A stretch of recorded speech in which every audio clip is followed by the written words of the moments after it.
원전주는 제가 정말 귀에 못이 박히도록 채널에서 다루고 있는 업종이죠. 특히 열흘 전에 올려드렸던 두산 에너빌리티, 아직도 걱정하시는 분들 많으신 것 같습니다. 저는 제 소신을 말씀드렸고요. 보시다시피 저는 꾸준하게 원전 관련 섹터 코멘트를 드리고 있습니다. 오늘 영상에서는 간단하게 시장 흐름 체크하면서 원전 업종의 전망까지 시원하게 말씀드리겠습니다.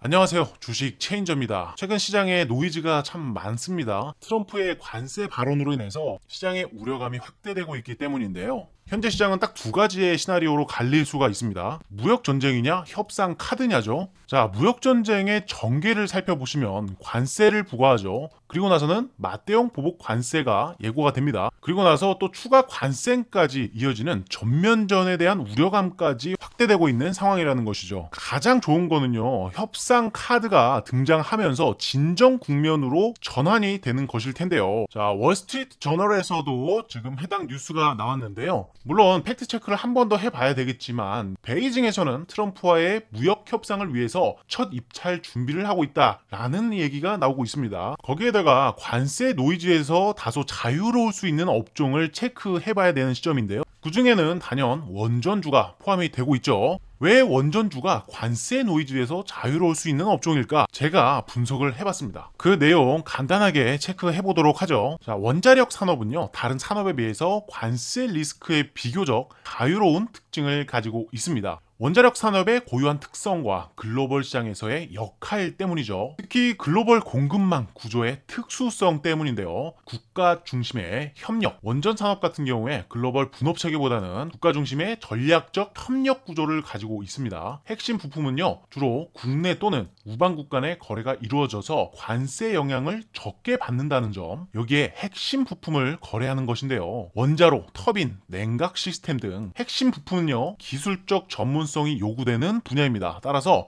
이런 부품 같은 경우에는 국가 간 협력을 통해서 안정적인 공급망을 구축하게 되는 거죠. 거기에 에너지 안보와 국가 전략 산업인 특성을 가지고 있습니다. 자, 첫 번째로 에너지 독립성을 얘기할 수 있는데, 원전은 국가 에너지 안보와 직결된 전략 산업이다. 미국, 한국, 중국 등 에너지 독립성 확보를 위해서 원전 산업을 자체적으로 육성을 하고 있죠. 관세 영향에 제한적인 특징이 있다. 원전 산업은 국가 안보와 경제 성장에 필수적인 역할을 수행하기 때문에 관세로 인한 충격이 제한적인 부분입니다. 더구나 장기 계약으로 인한 안정성까지 가지고 있죠. 원전 프로젝트 같은 경우에는 일단 수십 년 단위의 장기 계약으로 진행이 됩니다. 이미 체결된 고정 가격 계약과 공급 체계 덕분에 단기적인 관세 이슈에 크게 영향을 받지 않는다라는 것이죠. 더구나 안정적인 공급까지 가능합니다. 장기 계약의 특성상 원전 산업의 안정적인 공급이 보장이 된다라는 거죠. 자, 기술 독립성과 내재화, 해당 부분까지도 체크를 해 보시고요. 특히 원전은요, 국가와 에너지 안보와 직결된 산업이죠. 더구나 단순한 산업을 넘어서 군사 외교적 전략 자산으로까지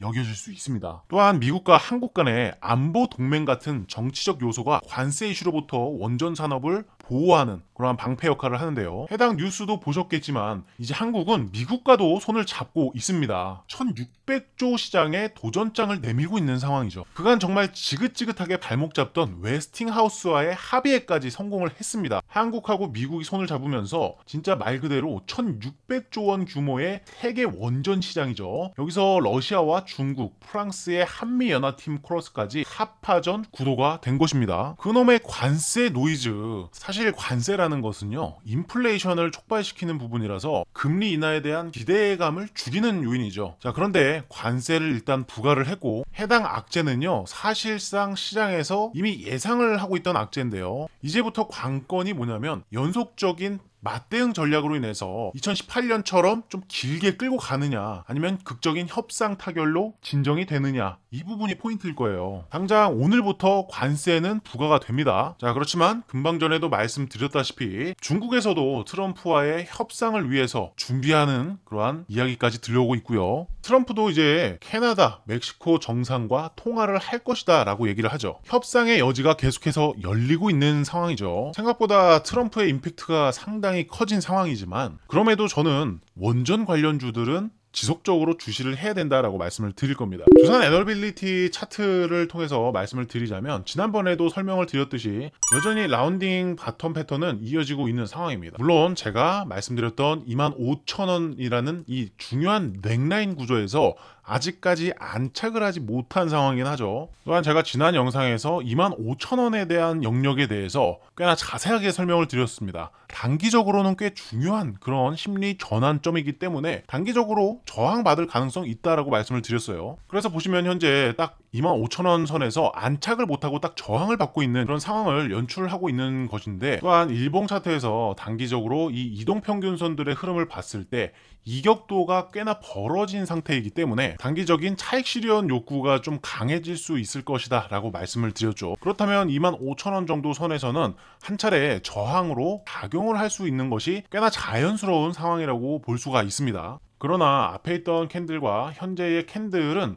결이 완전히 다르다라고 말씀을 드렸습니다. 단기적으로 25,000원 넥라인 선에서 저항을 받는 척을 하면서 일시적으로 조정을 주다가 다시금 이렇게 고개를 들어주는 형태로 올라갈 확률이 상당히 커졌는데요. 이유는 간단합니다. 이동평균선들의 이격도가 많이 벌어져 있었고요. 이동평균선은 이격도가 너무나 벌어지며 서로 좁히려는 성질을 가지고 있잖아요. 그러다 보니까 지금과 같이 상방으로 추세가 잡혔을 때는요, 이평선들을 좀 끌고 올라오는 그러한 시간도 필요하다라는 겁니다. 지금 장기 이평선들하고 단기 이평선들하고 이 괴리율이 너무나 크게 벌어졌잖아요. 그러다 보니까 여기서는 또 이평선 매매 원리까지 작용을 하면 특히나 효자 종목으로 될 수 있는 이평선 매매 원리까지 접목을 시켜볼 수가 있어야 됩니다. 자, 우선 가까이서 보면 5일 이평선이 여기 빨간색 이평선입니다. 해당 5일 이평선을 이탈을 했습니다. 그러면 그 다음 종착지는 여기 10일 이평선이 되는데요. 여기서 한번 지지를 받고서 살짝 올려주다가 다시 한번 내려와줘야 됩니다. 왜 그러냐면 올라오고 있는 이 생명선 21선이죠. 이 21선도 한 번쯤은 테스트를 해줘야 되거든요. 그러면 11선에서 한번 지지를 받아주는 척 하다가 21선까지 떨어지고 그때부터 꺾여가지고 장기 이평선들 이렇게 끌고 올라오면서 상승을 하는 구조로 이어질 거라고 생각을 하고 있는 겁니다. 제가 지난번에 말씀드렸을 때 이 종목이 어디까지 올라갈 수 있을까, 이 부분에 대해서도 같이 토론을 했던 것 같은데요. 제가 라운딩 탑 바텀에 대한 설명을 드렸어요. 해당 라운딩 탑 바텀의 그 패턴 구조는요, 넥라인과 이 밥그릇 패턴의 가장 최저점의 이 거리를 계산해서 이만큼 올라갈 수 있다라고 표현을 하는 거잖아요. 자, 그러면 제가 여기에 이 계산을 구해가지고 현재 가격대부터 어느 정도까지 올라갈 수 있을까 보니까 약 50%까지는 추가적인 상승이 열려 있는 상태로 보입니다. 약 38,000원 정도 되는 것인데요. 이 해당 가격은 사실 저는 1차 목표가 정도로 보고 있고요. 2차적인 목표가는 최소